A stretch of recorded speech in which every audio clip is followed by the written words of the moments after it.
Tonight on UI7 News, the U of I Board of Trustees votes to dismiss a controversial tenured professor. Hear why he's being relieved of his job. And as the holidays approach, more charity efforts are beginning. We'll tell you about what people are doing in the CU area. I'm Nate Schuler. Things have warmed up in Champaign-Urbana today and it's made for a beautiful day.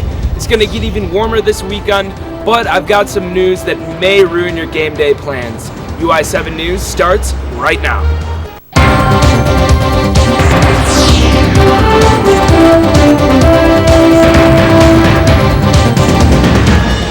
From the Richmond Journalism Teaching Studio on the University of Illinois campus, UI7 News, your U of I news source. Good evening, I'm Liz Coe. And I'm Jamal Collier. The U of I Board of Trustees voted this afternoon to dismiss tenured Professor Louis Wozniak at its meeting in Springfield. The trustees unanimously voted to dismiss the engineering professor following allegations that he violated student privacy. He also violated university policy by sending an email to students containing a sexual reference. The board stated tenure is a matter of fundamental importance to the University of Illinois. We do not consider revocation of tenure lightly. The university administration says this is the first time the board has made the decision to remove a tenured professor. Wozniak taught at the university for more than 40 years before he was suspended with pay in 2010. In other news tonight, it's been 6 days since the devastating Typhoon Haiyan hit the coast of the Philippines. Thousands are still exposed to the after effects of the typhoon, and many are without food and water. As of this morning, the official death toll is over 2,500, and it hits home for some U of I students with family overseas. I met up with a student who's had trouble getting in touch with his loved ones. The destruction caused by Super Typhoon Haiyan in the Philippines has taken the lives of more than 2,500 people, wounded more than 3,000 while many remain missing. It had U of I sophomore Walbert Castillo at home worried. Over the weekend, he couldn't locate his cousin, whose picture is shown here, nor his father. It made for a stressful past few days. He's happy to report some good news. Yesterday, he found his father was safely in a safe house, and his cousin had been airlifted away from the city. Knowing that it's I guess been lifted off my chest, and I really hope there are families out there who have the same situation as me, where they can be able to find their missing person. Now the U of I chapter of the Philippine Student Association is taking action to try to raise funds and awareness, as well as give their members someone to talk to if they need it. Right off the bat, coming off this conference, my team has met up and we are brainstorming ideas of how we can raise awareness on the campus of what's really going on, and how we can also raise funds towards those affected places in the Philippines. Now, for those looking to donate, you can still help through organizations like Red Cross or ACT. But as for Walbert, he wants to actually take a mission trip to the Philippines this December. It's a really difficult time for all of us, knowing that our country's hurt right now in the most disastrous way. We're all doing our best to just help out and make a difference, and I really hope that everything will be okay for everyone in the Philippines. In Urbana, Jamal Collier, UI7 News. Now to find out more about how the massive typhoon is affecting families around the world, we're joined by university student Rebecca Ozaki. Her family lives in the hardest hit area. Thank you for joining us here tonight. Thank you for having me. Can you give us an update on just the status of your family that are over in the Philippines? Yeah, sure. We finally heard back from them yesterday that they are alive and safe. Their house was destroyed though. But my family is from Tacloban mostly, and then Carigara, which is like an hour or two away from Tacloban, which is the hardest hit area of the storm. So in terms of relief effort, do you know how they're, if they've been getting any aid, how that's been going over? Yeah, I think it's, from what people have probably seen, it's really hectic over there right now, so they're trying to get resources in, but it's difficult with all the bodies, in the city, so. And the Philippine Student Association is doing some stuff on campus too. You want to tell us a little bit about that? Right. I'm a former board member of PSA, and this Saturday we're having an event, a relief fundraiser, at the YMCA at 5 p.m. to just raise funds to be able to send them over there so they could have more resources, and the proceeds all go to the Philippine Red Cross. So. You guys are also doing some stuff at the Asian American Center, I believe. Yeah, on Monday we're having a chai tea time, so we're just going to be raising awareness for what's going on in the Philippines, and that'll be at 6 p.m. on Monday. And then later in the year, actually in the spring, we're going to be having a larger fundraising event, a Philippine Culture Night, so that'll also have proceeds go to the typhoon. Do you know, as of now, what's the most important thing that you want people to recognize that they can donate, whether it's money or whatever? What is the most important thing that people there need right now? I think from what I heard from my cousins that are there, the most reasonable thing to send is money, but I think you really have to be careful about who you're giving that money to as well. So I'm not sure if the resources that people send will go directly to them, but I feel that money can be allocated in ways that it'll get to them eventually. So. When you see people being so willing to help out and support, your home country, how does that make you feel? I think it's great, especially that PSA is mobilizing so quickly on campus to, to raise money and do whatever they can, raise awareness. I think that's really important. And it's great that people are coming together. I just hope that in the next couple of months, people will remember that, there's still going to be rebuilding and there's still a lot to be done. Yeah. Right. Well, thank you, Rebecca. Thank you for joining us, and good luck to your family and everybody else in trouble over there. Coming up, 2 organizations are asking for donations for a toy drive next month. As the holiday season rolls around, hear about what this student organization is doing to help families put food on the table. The U of I will sign a contract with China's Jiangxi Normal University next week to bring a Confucius Institute to campus. More than 300 Confucius Institutes have been established worldwide and work to promote the Chinese language and culture. The institute will operate from within the College of Education and will work closely with the Department of East Asian Languages and Cultures. The agreement will be signed during a ceremony next Thursday at 2 p.m. in room 192 of the Education Building. Carle Hospital is being ranked as one of the top hospitals in the nation for critical care. HealthGrades, an online resource that rates hospitals across the nation, is crowning Carle as one of the best in critical care, neuroscience, gastrointestinal, and stroke care. Meanwhile, Carle is bringing joy to children across the area. Carle Foundation Hospital and the Salvation Army are teaming up for their 29th annual toy drive. The toy drive is kicking off tonight and will run through December 12th. This year's theme is Earn Your Self-Esteem. UI7 spoke with Toy Drive coordinator Dana Hagerstrom about this year's theme. The reason we got that we made that campaign is because we want people to feel good about giving, and remember when they give to their child or something, and you anticipate them opening that gift, how exciting that is. Suggested donations include Illini clothes and gear, skateboards, radios, and musical instruments. They're also asking toy donors to share photos on Facebook, Instagram, and Twitter using the hashtag #ElfEsteem. The organization is asking for unwrapped toys for children through age 15. Drop-off locations can be found on www.carle.org. And you'll be hearing more Christmas bells starting next week. The Salvation Army is kicking off its annual Red Kettle campaign on Monday. The goal for this year's campaign is $428,000. The money will support local programs including a men's shelter, food pantry, and veteran services programs. Volunteer bell ringers will be at 28 Red Kettle stands around Champaign County until December 24th. Locations include County Market, Walmart, Sam's Club, and Hobby Lobby. Many families in the community are struggling to put food on the table. In a season revolved around holiday feasting, one U of I student organization is answering the call to help. In U of I's 7's Brian Folan has more. The autumn and Thanksgiving season is generally known as just that, the season of giving thanks. But one student organization located inside the Illini Union is actually the one receiving thanks. Inside the union on the second floor is the Office of Volunteer Programs, an organization working to do more than their fair share this Thanksgiving season. Basically, we're just trying to get University of Illinois faculty, students, staff to donate a full basket of what consists of a normal Thanksgiving dinner to those families that are in need in the Champaign-Urbana community. So the OVP is currently in the midst of their basket drive, a program designed to give less fortunate families in the community a Thanksgiving dinner. In the past year, we've gathered around 150 baskets around that. So, I mean, that goes out to at least 150 families, and it really made a difference. A lot of agencies have come back and told us that the families are really grateful for getting the baskets.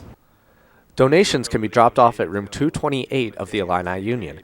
Another alternative is to purchase pre-made baskets in the Quad Shop, located in the southwest corner of the Union's first floor.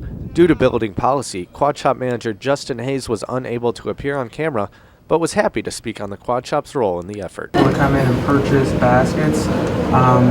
People can use credit card or cash, so it gives them a means they can actually come in and pay for it, as well as if they necessarily don't want to take the basket with them. For more information, you can visit the OVP Basket Drive website at go.illinois.edu/basket. In Urbana, Brian Foland, UI7 News.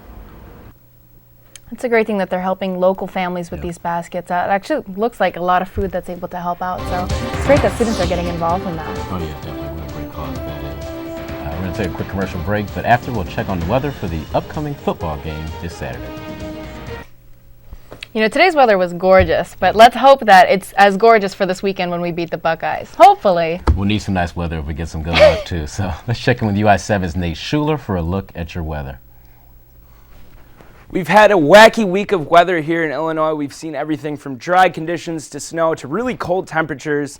And now things have warmed up a little bit and the wind is picking up. And we're going to give you a look at what's happening tonight into this weekend in this weather forecast. Let's take a look at our local temperatures. We're at 53 degrees right now in Champaign-Urbana. Things are a little bit cooler up towards the north at Kankakee, around 50 degrees. Then to the west around the Capitol in Springfield, they're seeing temperatures around 55 degrees. Let's take a little bit of a wider look. They're having temperatures as high as 60 degrees down in St. Louis, and Lake Michigan is keeping things a little bit cooler up in Chicago with temperatures around 48 degrees. Let's take a look at the country map. Temperatures staying pretty constant along the middle of the country. You're seeing a lot of temperatures in the mid-50s. They're having some fair weather down in Miami, around 76 degrees. Then take a look at the West Coast. LA has the highest temperatures at 87 degrees, which is even hotter than Cabo right now. Now let's take a look at the radar. Not much to see here in Illinois. Skies are pretty clear, but you are seeing some precipitation here along northern Iowa, southern Minnesota that's going to carry along the middle of Wisconsin. Now let's check out the satellite radar. Things are pretty clear down here in Illinois until these clouds roll through, which will make for some partly cloudy skies tonight. Then around in the Carolinas area, they're experiencing a high pressure system, which is making for a lot of clear skies in the southeast of the country. Then up in the Rockies, you're seeing a lot of cloud coverage, which may formulate into some of the storm systems that will roll through the area this weekend. Now let's take a look at what's happening tonight. It's going to be partly cloudy with a low of around 34 degrees. Wind's going to calm down around 10 to 15 miles per hour coming from the south-southwest. Then tomorrow we're looking at a beautiful day. It's going to be mostly sunny skies at 52 degrees. And again, some very, very mild winds coming from the south around 8 to 13 miles per hour. Now let's take a look at the 5-day forecast. Things are going to heat up this weekend into the 60s. Saturday, we're looking at a high of 62 and a low of 55. And that's game day. We might have a 50-50 chance of rain, which could make things a little bit more interesting against the Buckeyes at Memorial Stadium than it would have been. And then we're looking at a wet day on Sunday for sure, with a possibility of severe weather with thunderstorms and high winds, so watch out for that. It's going to be almost 70 degrees, with our high at 67 and our low at 40. That means lower temperatures into the beginning of next week. Monday, partly cloudy skies, high of 45, low of 25, and even colder on Tuesday with clear skies with a high of 40 and a low of 25 degrees. And with winter weather kicking in, the National Weather Service and Illinois Emergency Management Agency have declared next week Winter Weather Preparedness Week. The National Weather Service says it's important to pack a winter storm survival kit to make sure to make sure you're safe while traveling during the snowy season. Some items you might want to throw in your kit include a cell phone and charger, blankets and extra clothing, a first aid kit, flashlight and batteries. You'll also want to keep water and non-perishable food on hand. You know, that's nuts that it's supposed to be cold, as beautiful as today and this weekend should be. Yeah. That's nuts that we're getting that winter warning. We can't get any constant weather here. It's been really crazy how it's going to be 67 degrees in the middle of November this weekend. That's nuts. Thanks, Nate. Yep. Yeah. And now we have Lex Rosado with a look at sports. It's a big week for the Illini men's basketball team. The Illinois men's basketball team is expecting one of the hottest recruits for the class of 2014. Meanwhile, women's volleyball has an interesting upcoming weekend. Back with that and more in the sports right after the break. Tomorrow is the big day. Highly sought basketball recruit Cliff Alexander is expected to announce his basketball decision tomorrow. This power forward from Chicago's Curie High School is hot on the market for recruitment. Ranked 33rd on the ESPN's 100, Alexander is choosing from among Illinois, Kansas, Memphis, and DePaul. Some media report that the decision has come down to only two schools, Kansas and Illinois. For Illinois basketball fans here at the campus recreation center, emotions are high. I played against him in AAU, and I know he's a force down low. He pretty much destroyed our team when we played him, so I think he would be a great fit here with Coach Gross and all the players. I think he's going to stay in Illinois because, he's from Chicago and just represent the state at the state school. I think that'd be a good move for him. I feel that with all the seniors that graduated last year, there'd be a lot of vacant spots in the starting lineup, so I think he'd be able to jump into the starting lineup right away and get that Division I basketball experience right from the start. Alexander is expected to announce his decision tomorrow at 3 p.m. on live TV at ESPN-U. While Illinois is waiting the announcement from Cliff Alexander tomorrow, the recruiting class for the 2014 Illini men's basketball team has already taken a good reap thus far. On Wednesday, point guard Quinton Snyder and power forward Michael Finke officially signed with Illinois. LaRon Black, a four-star forward rated by Rivals.com, is expected to sign his letter at a news conference tomorrow in his hometown of Memphis. Black made his commitment to Illinois back in September. Rivals say that Illinois have signed the 14th ranked recruiting class nationally. With the basketball season now in full gear, the Fighting Illini are off to a good start with 3 victories already. UI7's Gino DiVittorio was at the game last night. The Fighting Illini took on the Valparaiso Crusaders last night at the State Farm Center. Rayvonte Rice brought the heat last night, scoring a team high of 18 points. This is Rice's second team high this season. Head coach for the Fighting Illini, John Gross, thought his team did a solid job on the court. He says the team's work ethic brought the team to victory come the second half of the game. Our guys did a tremendous job at end of half execution. You know, if you think about it, they had the ball there, we forced a timeout, we switched defenses and sub, then we forced a turnover. And that defense played a big part in the team's victory. The Fighting Illini ended the first half of the game with an 8-point lead that carried over to the final score, bringing the Fighting Illini to a victory of 64-52. This didn't stop the Crusaders, however, from putting up a fight. Bryce Drew is looking at this defeat as a way for his team to learn. Obviously, you want to gain experience while you're winning, but win or lose this early in the season, we'll have a lot of good film to watch and a lot of learning moments out there that we can teach them. Coach John Gross is not letting this victory get to his head. He believes a good game comes from good execution. It was a big momentum swing, those couple possessions there. I thought our end of half execution was really good. The Fighting Illini are starting off the basketball season strong. This victory marks an overall record of 3-0 for the season. The Fighting Illini will face the Bradley Braves in their 4th game of the season this Sunday night at 5 p.m. In Champaign, I'm Gino DiVittorio, UI7 News. The Illinois women's basketball team is playing Mississippi Valley State tonight at 7 o'clock at the State Farm Center. It's the second game in 3 days. Illini picked up their first win last week on Tuesday against Valparaiso, 87-59. The team has also got some good news in recruitment as well. The 2014 recruiting class is ranked 23rd nationally with 2 top 100 recruits.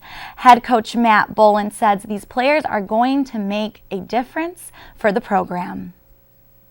Illinois women's volleyball took down both Big Ten schools from Michigan last weekend and are about to play both Indiana teams this weekend. The Illini will go for their 60th victory against the Indiana Hoosiers this Friday. Illinois leads the all-time series with Hoosiers at 45-12. The Illini have won 14 of the last 16 matches against Indiana and hope to continue the winning streak.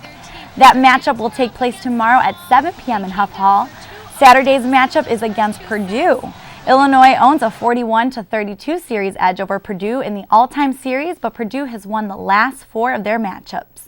The game is on Saturday, 7 p.m. at Huff Hall. As tough as it is, the Illinois football team still has got to put on the gear and face the number 3 Ohio State Buckeyes. This Saturday, there is no doubt the Illini offensive line is picking up, though throughout the season, quarterback Nathan Shieldhouse threw for a career high of 450 yards last Saturday at Indiana. That's the 3rd most in a game in Illinois history.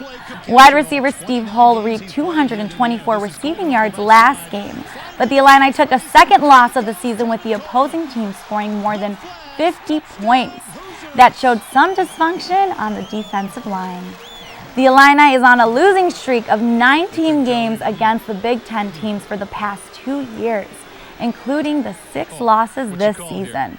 With only 3 games to go, head coach Tim Beckman has to come up with something to end the skid. Illinois women's soccer is making the 12th NCAA appearance this weekend against Washington State. Illinois women's soccer is hoping to continue their winning streak after beating Knoxville 2-1 last week. Illinois and Washington will be contending on Washington's turf this Saturday, November 16th at 3 p.m.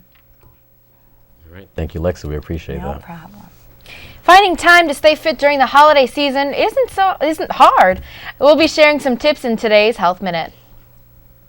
Amazingly healthy skin. If you want to live longer, stay leaner, boost your mood, and keep your mind young, grab your tennis shoes and get moving. Try this weekly exercise prescription from the Cleveland Clinic. Get 30 minutes of resistance training a week. General physical activity, 10,000 steps a day. 20 minutes, 3 times a week of cardio. And make that cardio strenuous enough to break a sweat for the whole 20 minutes. It's worth the effort because exercise also decreases the risk for many serious medical conditions. Decreases heart attacks, decreases arrhythmias, decreases cancer all throughout your body. Almost every cancer is decreased because what exercise does is improve immune function. And working out not only builds muscles, but builds brain. Exercise helps prevent the loss of brain volume as we age, and it helps keep our brain circuits young and our thinking sharp. And being physically active can enrich our golden years. Not only do you live longer, but you compress the period of disability so that you live healthier longer. And experts add you're never too old to start exercising. For today's Health Minute, I'm Holly Furfer. You don't have to love Scotch or stay classy in San Diego to appreciate the latest exhibit at Washington's museum. Visitors to the museum can now see TV news icon Ron Burgundy in all his finest at the Anchorman exhibit. The exhibit comes just as new Anchorman 2 is about to debut across theaters in the U.S. It features Ron Burgundy's famous sports coat and a recreation of the Channel 4 anchor desk. You'll also see Ron's jazz flute. Comedian Will Ferrell says he's excited about the museum's Anchorman exhibit, but no word from Brick, Brian, and Veronica on what they think about the museum's exhibit. I'll tell you what, I already love the museum, and I'm definitely going to see that Anchorman 2, one of the most anticipated movies of the year. I can't wait. Yeah, it's taken forever for them to really do it. It was supposed to come out over the summer, and they had me really excited, but that's a good Christmas gift for me. And then for us anchors, we get really excited. We want to see it. Yep. That's it for today's edition of UI7 News. We thank you for joining us. We'll be back with more next Thursday. Have a great night and a good weekend.